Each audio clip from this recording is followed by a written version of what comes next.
Hi, welcome to this special edition of the Academy. Now we're taking a small break between chapters 5 and 6 to kind of expand a little bit on what we've learned so far. A lot of the things I've mentioned and applications I've mentioned of the concepts on the tabletop seem to assume that each player goes through their entire turn before the other player gets to do anything at all. So it's you move all your units, shoot all your units, do everything with all your units, and then the other person gets a chance to do the same.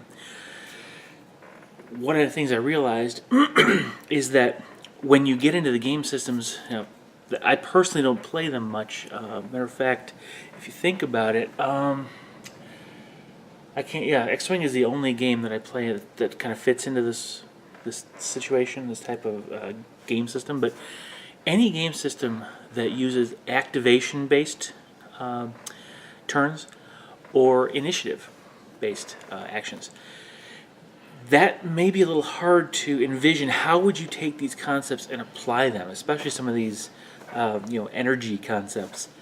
So I thought it's just take a pause and go back through what we've learned so far and talk just simply about how do you apply some of the concepts, some of the key ones to these. So let me, for those of you who don't know, Activation is a game system where in each turn the players take turns activating a unit. So they'll either move and or shoot the unit depending on the rule system, and then the opponent chooses one of their units to move or shoot.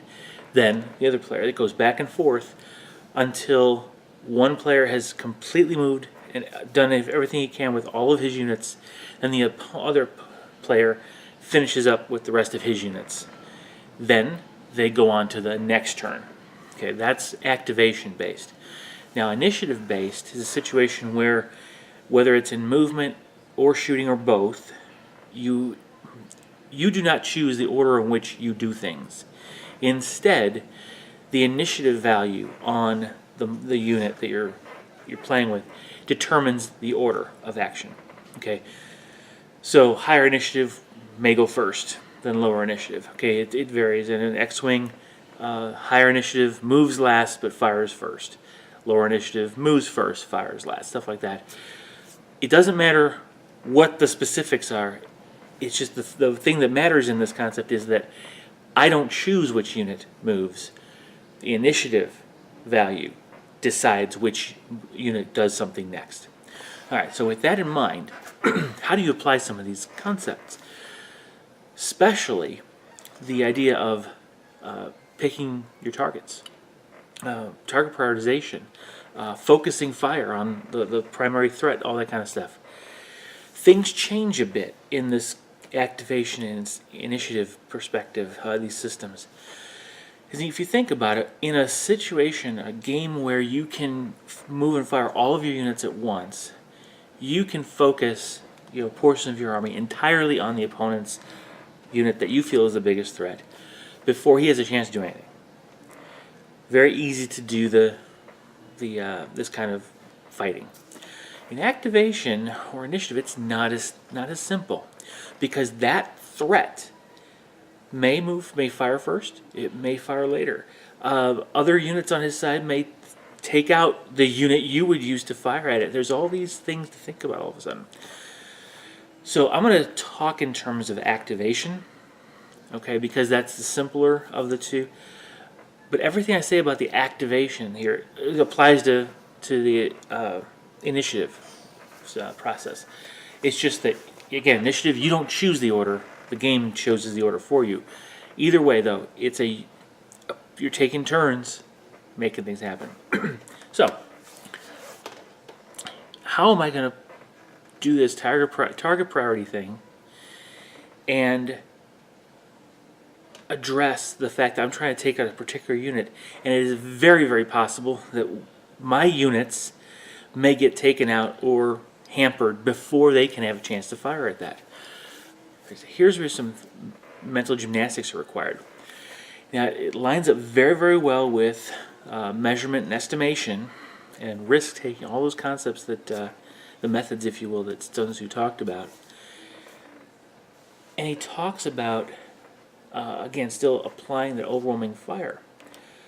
So you still need to be able to identify which of your units are best suited to address the particular threat and or threats. Okay, maybe you've got an anti-armor component and you've got an anti-infantry component. Obviously, you're not going to want to have them shoot at the other thing. You don't want the infantry going or the anti-infantry going against armor and anti-armor going against infantry, right? So now what you'll need to do is, in addition to identifying which of your units have the mission profile to actually deal with that particular threat the best, you need to actually figure out which one is the most likely to succeed dealing damage to that opponent, that unit. That is where you need to move first. Okay, your first activation or next activation is always the unit that has the best chance of doing the damage to the opposing unit. Now, it's sometimes hard to realize. You actually have to do some math there sometimes. They talk about math hammer all the time. It's the odds of this happening, this result, getting this result, the odds of getting this result. It's important to know that because, granted, the dice can really play havoc on you, but over the course of 100 games, your averages are going to play true, very, very close to it anyway. And so you really need to kind of figure out what is the most efficient way of attacking that particular unit. So that's the first step. But what happens if your most important, the biggest threat has already fired? Okay? So it's done its damage for the turn, and you've still got a bulk of your army left to shoot. Now you actually have to slightly readjust the threat here. Okay, that unit is still a threat in the game, but now you have to consider what is the greater threat within the turn. So look at the opponent's army, identify which units he has not yet activated, and determine which of those units are the most dangerous for whatever reason. Those are the ones that you're going to activate against. Okay, so if he's already, let's say he moved first, or he got to activate first, and he activated the most vicious tank he's got. It's fired. You're not going to get attacked by it again this turn. Well, none of your anti-armor stuff has to shoot at that right now because it's already done its damage. But that artillery piece in the back that could really hose up your infantry may now be the biggest threat that turn because he hasn't fired it yet. So now you need to direct the appropriate fire against that target, wipe that out so it does minimal damage this turn for you. Now, that allows you to minimize, or I should say maximize, the effectiveness of the units that you choose to shoot. You'll always get the chance to shoot that key threat if it's already fired. You'll still be able to go back and shoot at it with the other units that have yet to activate, but they don't need to necessarily activate right away.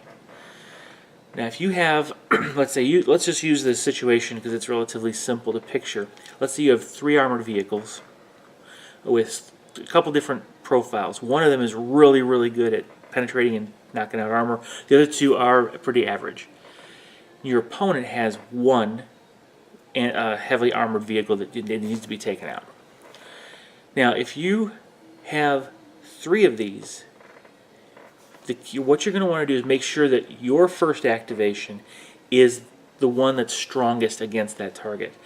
Because remember, if your opponent has another anti-armor unit available to activate that could target that best option for you, that thing is a threat in the current turn. You may need to either fire at that other threat to that best unit you've got, or fire your best tank or best anti-armor at the opponent first.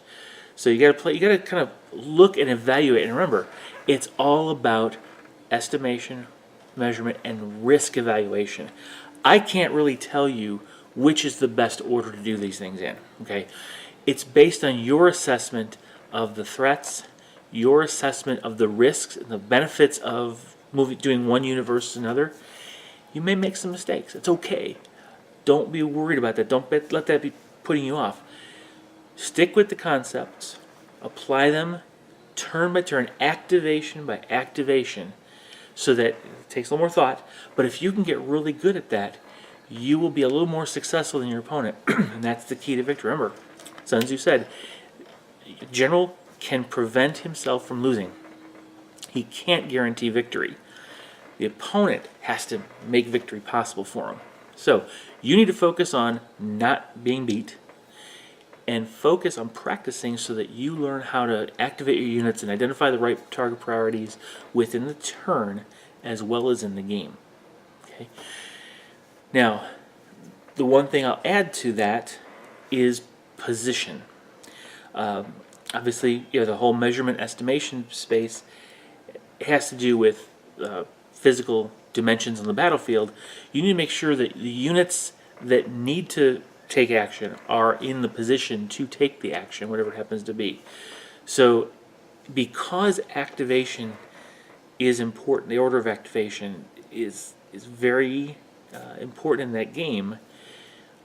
A unit may not currently be in position to fire, but may be allowed to move and then shoot. But it's starting right now out of opponent's range. Now, if the opponent has a chance of moving first, he might end up being in range of that unit. So you have to decide when you need to move some of these other units up in support. So there's a lot more to think about because the opponent actually has a chance of inflicting damage in almost in the middle of your turn on a unit that you are trying to get in the position or trying to make have an effect on the battle. So again, play it through, go through the different concepts that Sun Tzu lays out, and then think about each of those within the context of which units you're going to act on next. It's almost like chess in the sense that you can only move one at a time. The thing is, unlike chess, you've got ranged attacks. You may not even have to move to do the damage. So you have to be very creative in thinking these things through. A little more attention to detail there and really understanding your strengths versus the opponent's weaknesses in order to make this pay off. I personally think activation games are a little more challenging simply because just trying to pick the right next unit to fire it's kind of hard to control the emotion. I see that unit needs to be destroyed, and I want to take it out right away. So I have a tendency of focusing the fire, even though I really should fire on something that hasn't activated yet. That's really you need to weigh those things. But if you boil it all down, there's one thing that stays constant throughout. Regardless of what order you activate in, it is imperative that you take that unit and you fire it at the target for which it has the greatest chance of success. Okay. If you have no other choice, then you can go to something that's maybe not as likely to hurt or kill. But you really need to maximize the effectiveness of each unit. And again, that's part of Sun Tzu's talking about in the end of chapter 5, near the end of chapter 5, where he talks about using the skills, knowing the skills of each individual and applying those into the battle. So a lot more study is required to do activation-based games, in my opinion, than these regular turn-based games. So I hope that kind of helped you relate Sun Tzu's concepts to those types of games. If not, please let me know. I'd really want some feedback on here if at all possible. And look forward to the next editions. All right? I'll see you in the next edition of the Academy. Bye-bye.